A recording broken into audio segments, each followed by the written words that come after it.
Violet was sweating during the October 16 Chicago fire and Chicago Med crossover episode. Thankfully, with a bit of help from a Chicago Med fan favorite and Firehouse 51's new Chief Dom Pascal, Dermot Mulroney, things worked out. Here's what happened. Violet's spur-of-the-moment call saved a life, but jeopardized her job. Violet found herself in a sticky situation after she and paramedic Lila Novak, Jocelyn Houdin, arrived at a scene to find a woman moments after she had already passed.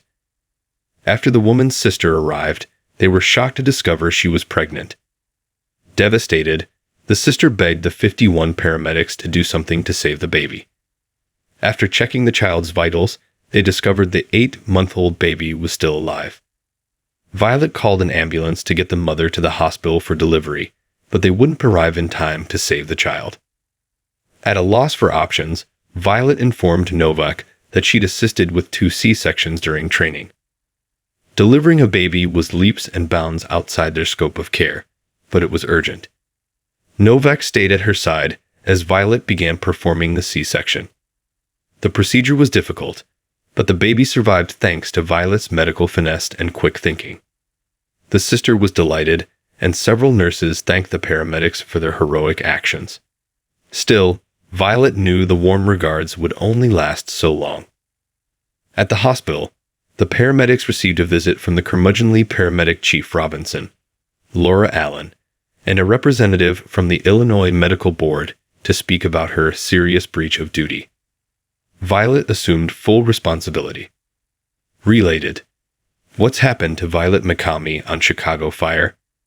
Pending a review of the Medical Board of the state of Illinois, your ENS license is suspended until further notice, the rep told Violet.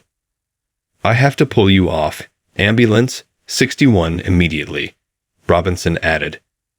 I'll send him a placement down to your firehouse to finish out your shift. Go home, Mikami. Violet was heartbroken by the development, strongly suspecting her license would be revoked. In the meantime, Chief Pascal assigned Violet to desk duty at 51 to soften the blow. After chatting with Pascal about the ordeal, he recommended that she think outside the box. The CFD couldn't help her against the medical board, but someone with influence in the public health industry could provide some perspective.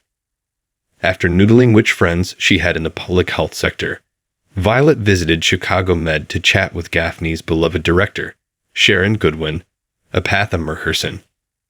Goodwin had heard about Violet's situation and was happy to ask how she could help. The thing is, I don't really know how the medical board works, Violet admitted.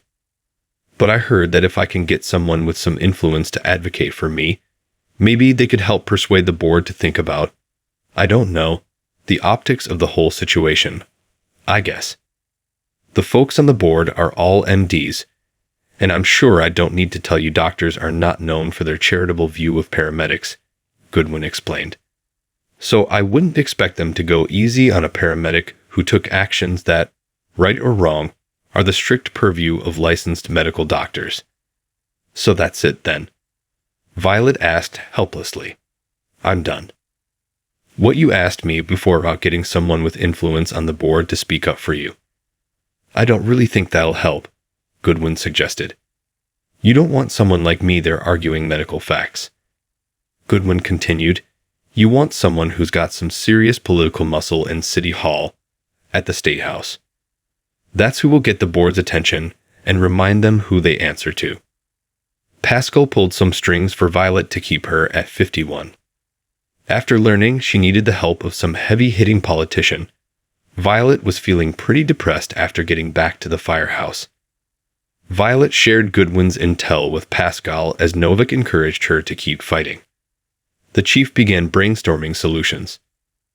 Violet needed political muscle, and Pascal had strange connections to a Chicago alderman.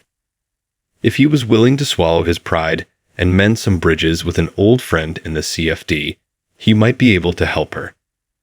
After apologizing to his former colleague, Pascal required a favor. Violet was a bundle of nerves at the hearing, feeling pretty hopeless about her odds. After paramedic Chief Robinson arrived, Violet thought she was there to put the nail in her coffin. Surprisingly, Robinson was there to commend her for her actions. "I do not casually excuse violations of our protocols," Robinson told her. "But I have also come to believe that there are rare cases where a great paramedic's life-saving instincts should trump all other considerations. Yours is one of those. Morally, ethically, you did the right thing in my book, Mikami. Really did. A deep dive into all the filming locations on Chicago Fire. But like Goodwin, Robinson had no ability to sway the medical board. Just as Violet was beginning to accept her fate, Pascal arrived, joined by a Chicago alderman and the family of the baby she saved. "It is an honor to shake your hand, Miss Mikami," the alderman said proudly. "I heard about your heroism in the line of duty. I had to come down here today to address the board on behalf of my constituents of the 25th Ward and this family, who owe so much to your brave actions." Between Pascal's deus ex machina and the sight of the baby she helped deliver, Violet could cling to some hope. Back at Firehouse 51, she nervously waited to hear the ruling. Pascal returned with good news. With the alderman's influence, the board reinstated Violet's license. She was back on Ambulance 61, much to everyone's delight. Violet thanked Pascal profusely, but he shrugged it off as he returned to work. In appreciation of Pascal's masterful guidance, Novik chased him down. Related. Is Chicago Fire based on real life? A look at the facts and fiction of Firehouse 51. "I just wanted to say that I think you're awesome," Novik told him. "Amazing, actually. What you did for Violet, I'm not sure if you are totally aware of this, but she's one of the best paramedics in the CFD. So you didn't just save her job, you saved a lot of lives."